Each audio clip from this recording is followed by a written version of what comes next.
Baiklah, di sini saya akan menyampaikan materi tentang konsep mengenai gangguan mood. Yang pertama yaitu mood. Mood adalah kondisi perasaan yang terus ada yang mewarnai kehidupan psikologis kita.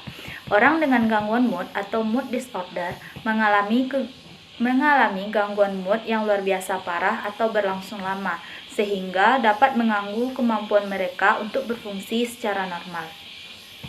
Gangguan yang terjadi pada seseorang umumnya terjadi karena banyaknya tekanan yang ada pada dirinya, dan orang tersebut cenderung terlarut dalam tekanan yang dapat meningkatkan risiko berkembangnya gangguan mood yang kemudian dapat berubah menjadi depresi mayor. Hal ini terbukti pada salah satu penelitian yang dalam penelitian tersebut ditemukan bahwa sekitar 4 dari 5 buah kasus depresi mayor diawali oleh peristiwa kehidupan yang penuh dengan tekanan. Orang lebih cenderung depresi apabila mereka menanggung sendiri tanggung jawab dari peristiwa yang tidak mereka inginkan tersebut. Jadi, dari beberapa pengertian di atas dapat kita simpulkan bahwa gangguan mood tersebut merupakan gejala yang menyebabkan perubahan suasana perasaan pada seseorang secara ekstrim dan membuat orang tersebut terlarut dalam suasana perasaannya dalam jangka waktu yang cukup lama, sehingga dapat mengganggu kemampuan mereka untuk berfungsi dalam memenuhi tanggung jawab mereka secara normal. Selanjutnya yaitu jenis-jenis gangguan mood. Di sini ada 2 jenis gangguan dari mood. Yang pertama yaitu gangguan bipolar dan yang kedua gangguan siklotimik. Gangguan bipolar atau bipolar disorder, orang yang mengalaminya tersebut biasanya seperti mereka mengendarai sebuah roller coaster, di mana emosi mereka tersebut naik dan turun tanpa adanya sebab-sebab eksternal.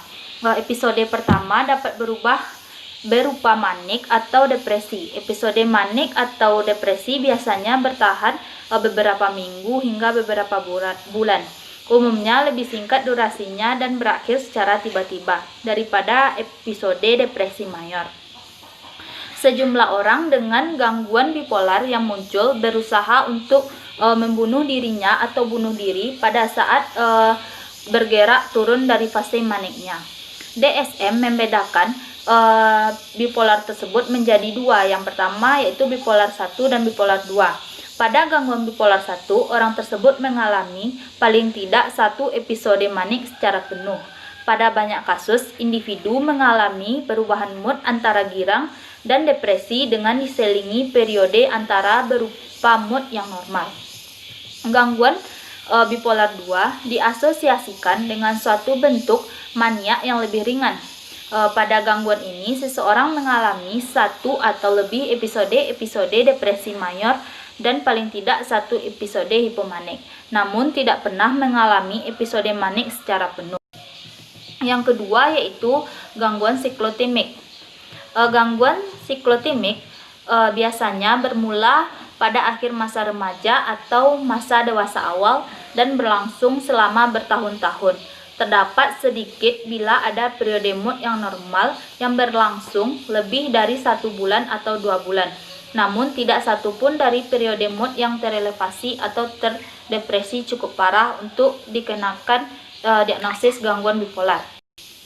Batasan antara gangguan bipolar dengan gangguan siklomatik belum ditegaskan secara jelas. Beberapa bentuk gangguan siklomatik dapat mewakili 1 tipe gangguan bipolar awal yang ringan. Kira-kira 33% orang dengan gangguan siklomatik pada akhirnya akan mengembangkan gangguan bipolar. Suatu gambaran yang kira-kira lebih besar dibandingkan pada populasi yang umum. Saya Lili Reviona, NIM 1830306024, akan menjelaskan mengenai faktor-faktor yang mempengaruhi gangguan mood. Faktor-faktor yang mempengaruhi gangguan mood diantaranya yaitu faktor biologi, faktor psikologis, dan faktor sosial dan kultural. Faktor-faktor ini juga terdiri dari beberapa pengaruh, seperti yang pertama yaitu faktor biologi, yaitu faktor keturunan dan genetik.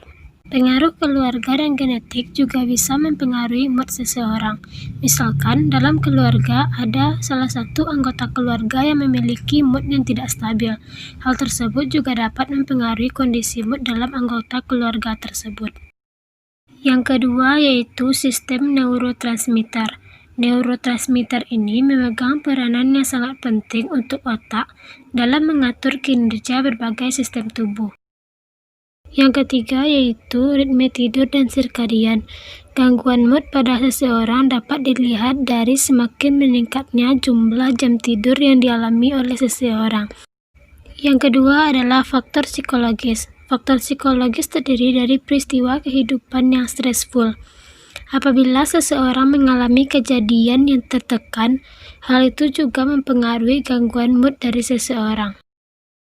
Selanjutnya yaitu learned helplessness, keadaan diri yang selalu membuat atribusi bahwa mereka tidak memiliki kontrol atau stres dalam kehidupannya. Selanjutnya yaitu negative cognitive style, kesalahan berpikir yang memfokus hal negatif pada 3 hal. Yang pertama dirinya sendiri, yang kedua dunia sekitarnya, dan yang ketiga adalah masa depannya. Selanjutnya yaitu faktor sosial dan kultural. Di faktor sosial dan kultural ini terdiri dari hubungan perkawinan. Jika perkawinan dari seseorang tidak baik atau tidak harmonis, dapat menyebabkan terjadinya gangguan mood dari seseorang tersebut. Yang kedua, perbedaan gender. Perbedaan gender di sini berpengaruh kepada perempuan lebih sering mengalami perubahan level hormon, sehingga perempuan lebih sering mengalami gangguan mood. Selanjutnya, dukungan sosial.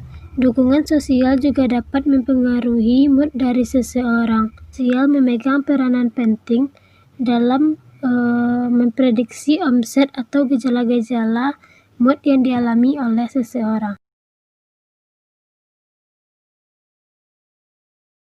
Baiklah teman-teman semuanya, di sini saya akan melanjutkan materi saya, yaitunya tentang bunuh diri pada materi gangguan mood. Di sini saya mendapatkan poin tentang bunuh diri.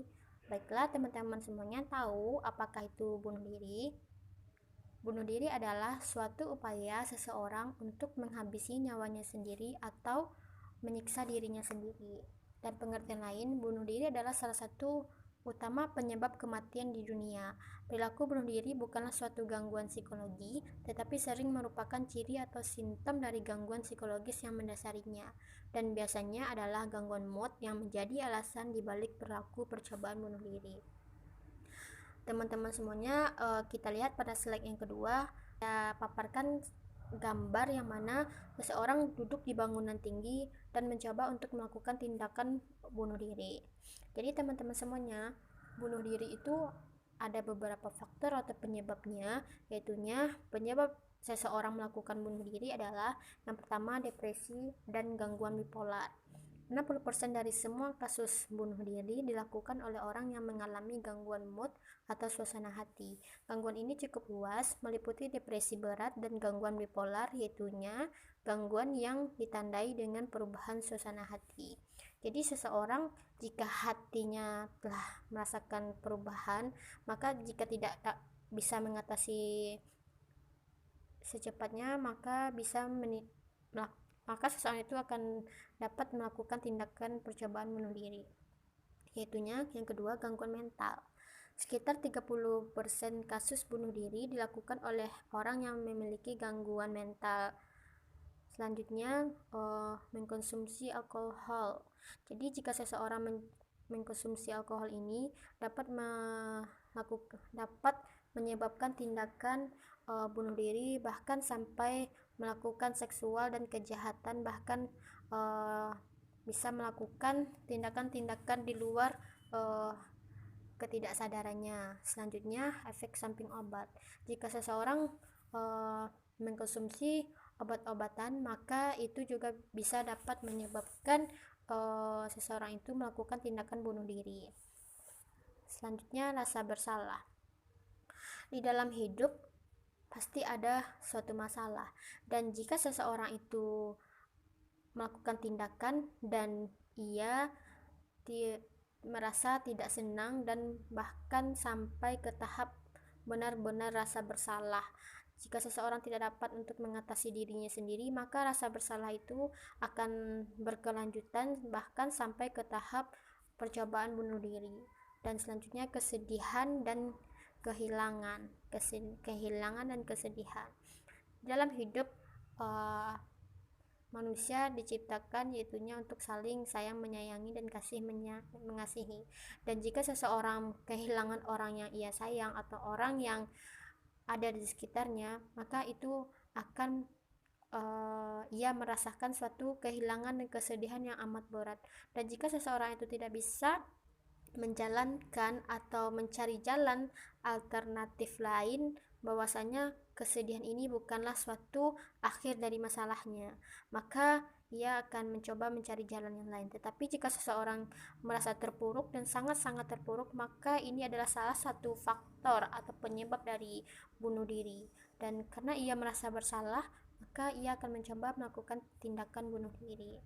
Baiklah, di sini saya sampaikan bahwasanya penyebab bunuh diri itu adalah beberapa faktor yang telah saya bacakan tadi, dan cara mengatasinya adalah cobalah kita untuk mencari jalan alternatif lain, dan jika tidak maka carilah orang-orang yang pada ahlinya seperti psikolog atau teman curhat dan bagaimana agar tidak terjadinya perilaku tindakan bunuh diri.